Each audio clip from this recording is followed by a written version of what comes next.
acte officiel de l'histoire à partir de 1871. Oui. Pardon. Jusque Même maintenant, avant 1648, etc. Mais si on revient trop en arrière, on donc, va avoir qui nous l'esprit présente embrouillé. que, en fin de compte, il y a une tricherie sur la validation des actes qui sont des actes fondateurs de notre histoire, qui nous prouvent que ces actes n'ont pas de valeur d'une façon comme d'une autre, que les personnes qui ont signé les actes n'avaient pas non plus l'autorisation de les signer, et qu'au final de tout ça, que l'Alsace-Lorraine est actuellement une propriété territoriale, parce qu'il ne faut pas que je fasse d'erreur sur Oui, alors, c'est politique, territoriale. alors, je dirais que le territoire serait français, et serait administré par le pouvoir du Reich. La France aurait une espèce de délégation de service au profit d'une entité germanique. Et donc, par rapport au fait, en fait compte, Jean-Luc nous a montré que tout ce qui a été signé après le document qui disait que l'Alsace-Lorraine fait partie de l'Allemagne, tout le reste n'est pas valable. C'est bien ça. Ouais. Et Il y a beaucoup, disons, il ne faut pas y attacher la valeur de traité. On peut y attacher une valeur de convention internationale passée avec de droit privé, mais surtout pas de droit public. Et là maintenant, ton propos cet après-midi, c'est de nous Bah, amener vers- c'est de montrer, c'est l'application effectivement de tout ce qui s'est passé depuis 1871 et essentiellement depuis 14-18, le traité de paix. Et on va voir comment nos politiques ont appliqué les conventions, la convention de droit privé du traité de paix de Versailles. Ça va remuer. Mais oui, je voulais dire, parce que toi tu avais dit que tu avais des contacts avec l'Allemagne, que tu habites en Allemagne. Est-ce que tu sais par exemple que la réunification juridiquement elle n'a jamais eu lieu? Ah, je ne me suis pas penché sur la question. Parce que oui. Ah, ils ont absorbé, la RFA a absorbé la RDA. Bien. Oui, c'est ça, exactement. Ouais. C'est encore une tricherie de Oui, voilà. sémantique. Ouais. Donc c'est pour ça que quand on parle de l'Allemagne, en fait, personne ne comprend la même chose. Quoi. Pour les uns, c'est le Reich, On pour sait les pas autres, ce c'est que c'est que l'Allemagne. l'Allemagne. On ne sait pas. On ne sait toujours pas. Et on a fait son boulot. Cela, Bien, j'attends, on peut commencer. Oui, oui. Tu peux m'agrandir au passé. Alors j'ai pris comme titre Défense d'un certain type de civilisation chrétienne occidentale, parce que d'abord c'est volontairement provocateur, et ensuite, et j'ai oublié un R d'ailleurs dans mon. C'est-à-dire que je tape le soir et parfois je ne vois pas ce que je tape. Hein. Chétienne. Et c'est issu d'un ouvrage qui est écrit par le secrétaire général de l'Institut du droit local, Alsacien-Mosellan. Alors l'Institut du droit local Alsacien-Mosellan, c'est une association, encore une fois, avec un président qui a une réputation certaine en Alsace, en France et au Conseil de l'Europe, qui s'appelle M. Jean-Marie Berling. Il est le secrétaire général également et est un membre également très influent de la propagande. Et puis à côté, il y a deux juristes qui préparent les décisions de justice et qui répondent à toute personne qui est intéressée sur le droit local. Il faut savoir que, et on le verra, que le droit local n'est plus enseigné officiellement depuis plus de 100 ans.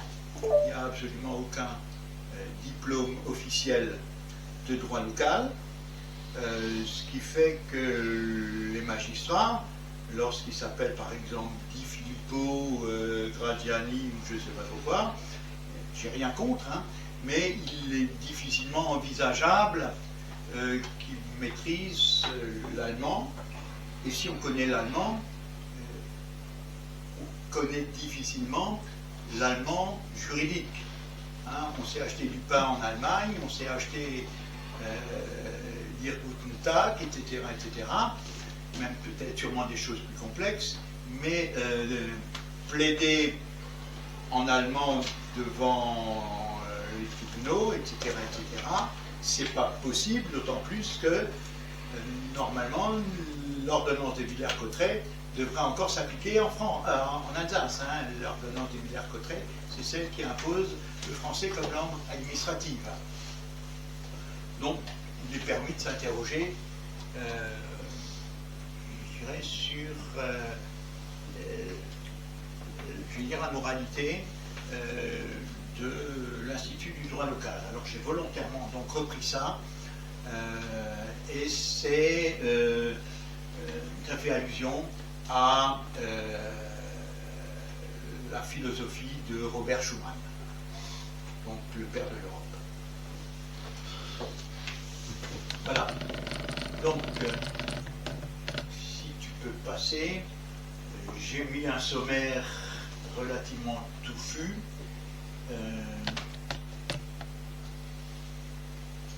Alors, j'ai tenu à présenter un peu ce qu'on a bien voulu montrer de l'Alsace. D'abord, pour choquer, pour voir ce qui s'est passé par après. Alors oui, une réintégration des Alsaciens lorrains dans leur patrie, juste cause pour la civilisation. C'est quand même quelque chose de très important, si tu peux dérouler. Selon le ministre des Affaires étrangères français, les Allemands ont toujours été décidés à ne jamais rendre l'Alsace-Lorraine. Et l'on verra par après, effectivement, que tout a été organisé pour que l'Alsace ne soit jamais, l'Alsace-Lorraine, hein, pardon, ne soit jamais réintégrée réellement en France, à la France. L'ampleur de l'Alsace-Lorraine est réellement une question mondiale, puisque déjà dans le traité de paix, hein, du 28 juin 1919, il y a une section 5 qui traite de l'Alsace-Lorraine. Donc, effectivement, l'Alsace-Lorraine est une préoccupation mondiale. Et, bah oui, symbole de droit et de justice, depuis le jour où nos malheureuses provinces ont été arrachées, il n'y a eu ni repos, ni tranquillité, ni stabilité pour tout le monde. Revendiquant comme un droit imprescriptible la réintégration de nos compatriotes dans leur patrie, ce n'est pas seulement pour la France que nous combattons, mais pour tous nos alliés et pour la cause de la civilisation. Les propos du ministre des Affaires étrangères. Et là également, j'ai voulu bien mettre cette déclaration qui va être en totale opposition avec ce qu'on va voir.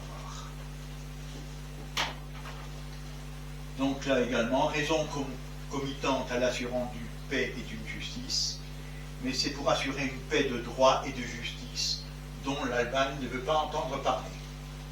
Il m'est d'avis que ce n'est pas uniquement l'Allemagne qui veut en entendre parler.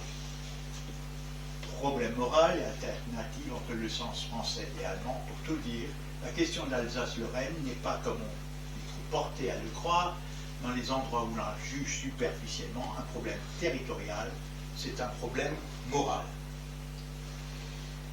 Selon qu'il s'est résolu dans le sens français ou dans le sens allemand, il y aurait ou il n'y aurait pas une Europe nouvelle, constituée conformément aux principes et aux forces qui créent et qui mènent les nations contemporaines.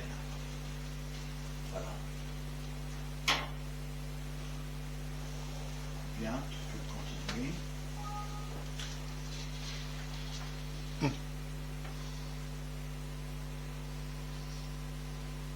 L'erreur de grammaire.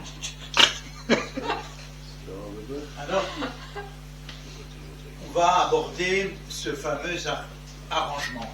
Donc, je rappelle, arrangement, c'est une convention internationale, soit d'une durée temporaire, soit qui porte sur des points mineurs. L'arrangement date du 28 juin 1919, donc réel tout de suite dans la foulée du traité de paix. On y mentionne que l'administration civile des provinces, puisque à l'époque on parlait de provinces, restera entre les mains des autorités allemandes. Alors qu'on a signé le traité de paix. Et que celle-ci restera conformément aux lois allemandes et sous l'autorité du gouvernement central allemand. Là également, j'attire l'attention que celle-ci continuera conformément aux lois allemandes. Pas les anciennes lois, mais également, pourquoi pas, les lois futures. Les dispositions de l'article excluent les lois futures et ne visent pas la nature du gouvernement, qu'elle soit républicaine, royale, impériale, et là je suis une allusion au futur, dictatorial. Exception, règlement par ordonnance émanant de la Haute Commission pour adapter l'administration aux besoins et aux circonstances de l'occupation militaire. Alors, vous voyez, je vous ai mis l'article 5 de l'arrangement, qui est passé, je vous le rappelle, qui est conclu par les États-Unis, le Royaume-Uni, la Belgique, la France et l'Allemagne. L'Allemagne, donc, qui n'existe pas.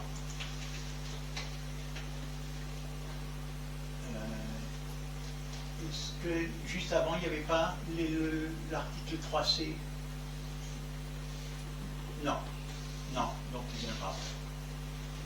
Voilà.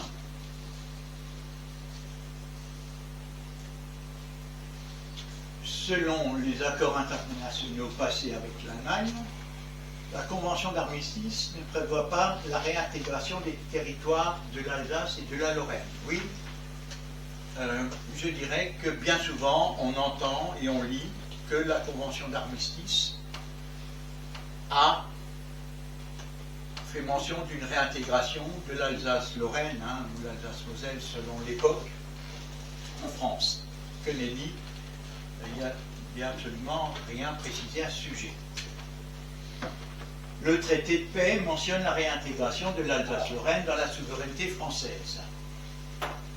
Alors, là, on va se rappeler également que le traité de Francfort du 10 mai 1871 prévoit la cession de l'Alsace-Lorraine en toute propriété, ou en pleine propriété, et souveraineté.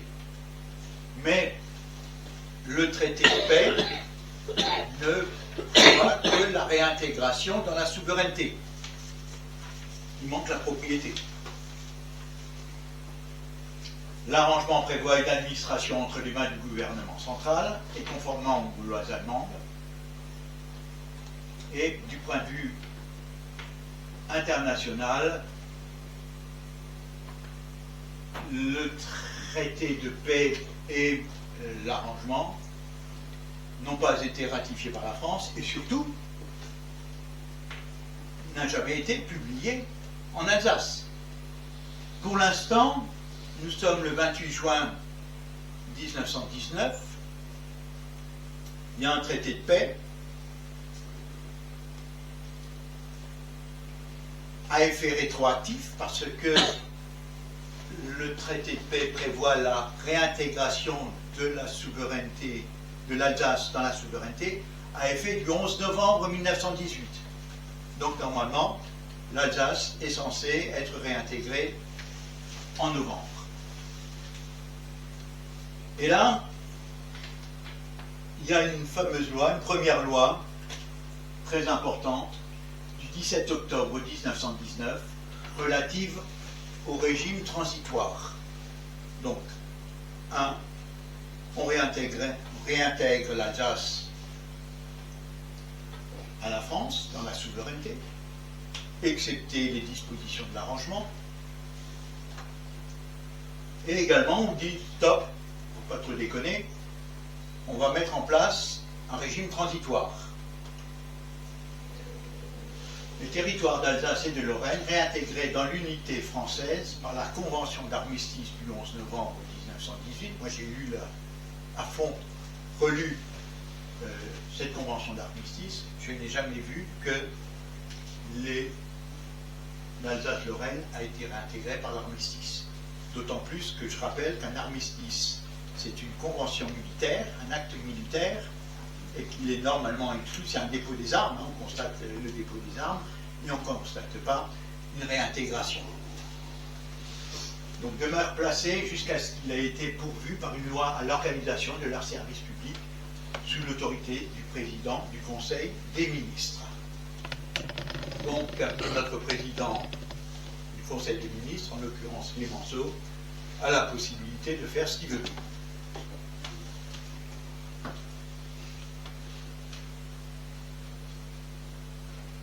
On a la possibilité de changer les dénominations des provinces, du nom des provinces, alors qu'en droit international, celle-ci reste entre les mains du gouvernement central, administré conformément aux droits allemands. Donc, acte international de l'armistice, on convient certaines choses au niveau du droit international, et au point de vue du droit interne, on convient autre chose. Je précise également là que le traité de paix n'a jamais été ratifié à cette époque en France. On est dans la loi du 17 octobre 1919. Le 12 octobre 1919, le Parlement autorise le président à ratifier de la République, et ce n'est qu'en 10 janvier 1920 qu'il y aura un décret qui ratifiera le traité de Versailles. Voilà, si tu peux dérouler. Ainsi, les lois et règlements, tant civils que commerciaux et paradoxalement administratifs, ont été introduits par la loi dans les territoires dont le retour sous la souveraineté française a été ratifié par le Reich allemand, mais pas encore ratifié par la France. La ratification allemande date de août 1919 et la ratification par la France date de janvier 1920. Ça nous fait quand même grosso modo 6 mois d'écart.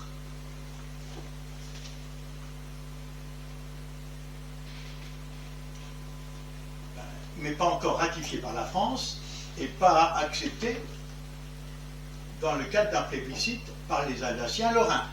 Donc la réintégration, entre guillemets, de l'Alsace-Lorraine dans la souveraineté française n'a pas été validée par le peuple, si on peut dire, le peuple alsacien. Surtout pas. Le 9 décembre 1918, Poincaré, à l'hôtel de ville de Strasbourg, devant la ferveur populaire, dit pas la peine d'un armistice, la joie du peuple, une telle démonstration qu'on va se passer d'un armistice. Alors, d'un plébiscite, pardon. Qu'est-ce que ça veut dire, un plébiscite? Ça veut dire que le peuple veut le retour à la France. Ça veut dire qu'on veut la Constitution française. Ben non, 9 décembre 1918, pas la peine, devant la joie, la ferveur populaire, on va s'en passer. Et dans ces conditions-là, donc, puisque l'administration est encore confiée au pouvoir central allemand, Le pouvoir d'État est exercé par l'empereur ou le prétendant à la couronne de Prusse selon la règle successorale. Alors quand je dis le prétendant à la couronne de Prusse selon la règle successorale, je vous rappelle ce matin, je disais que l'empereur du Reich est automatiquement, selon la constitution allemande, le roi de Prusse. Le roi de Prusse qui avait capitulé fin novembre 1918, normalement, devrait, il y a le Kronprinz, l'histoire du Kronprinz, il y a une règle successorale. Donc, pour l'instant, le Kronprinz a renoncé. On est dans le flou le plus artistique en ce qui concerne la souveraineté en Alsace. Je peux passer. Et là, j'ai le sommaire donc de tout les petits pages.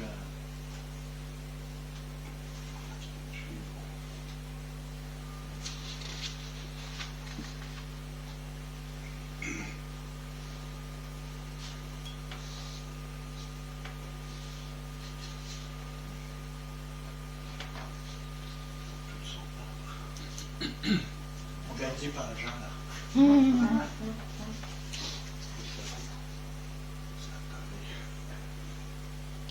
Tu l'as pas en présentation pleine page, ton truc? Pardon? Tu l'as pas en présentation pleine page? Non, je travaille en Word. Oui, mais sur Word, Et il faut aller sur affichage. Tu l'as en pleine page, pareil.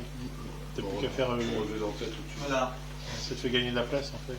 Ça enlève le bandeau au-dessus. Si tu vas sur affichage, tu as le truc pleine page, en fait. En bas, comme ça. Bien voilà. Selon le code du droit local alsacien, donc c'est l'ouvrage qui est réalisé par l'Institut du droit local, donc cette association qui détient l'information en ce qui concerne le droit local. L'article 14 de la loi du 24 juillet 21, prévenant et réglant les conflits entre la loi française et la loi locale d'Alsace-Lorraine, est toujours en vigueur. Hein, donc c'est un ouvrage qui date de 2020. Pour l'application de la présente loi, la qualité d'Alsacien lorrain est définie par l'article 54 du traité de paix du 28 juin 1919. Et, chose très importante, il faut entendre par la loi locale la loi qui est applicable dans les départements du Bas-Rhin, du Haut-Rhin et de la Moselle. On a l'habitude de parler du droit local. Il n'y a absolument aucune définition du droit local. Il y a oui une définition de la loi locale. Donc c'est celle qui est applicable dans nos 3 départements. Je peux passer. Le traité de paix du 28 juin 1919 n'a toutefois pas été ratifié en Alsace-Lorraine par le décret du 10 juin 1920. Aussi, la qualité légale d'Alsacien lorrain ne peut y trouver d'application à cette date. C'est clair pour tout le monde? Bien, donc plus loin. Là, j'y suis, hein, j'ai avancé, là. Oui, maintenant, tu peux avancer, voilà. Il n'existe pas donc de définition officielle de ce qu'on entend par droit local alsacien. Donc ça, ce sont nos doctrinaires actuels.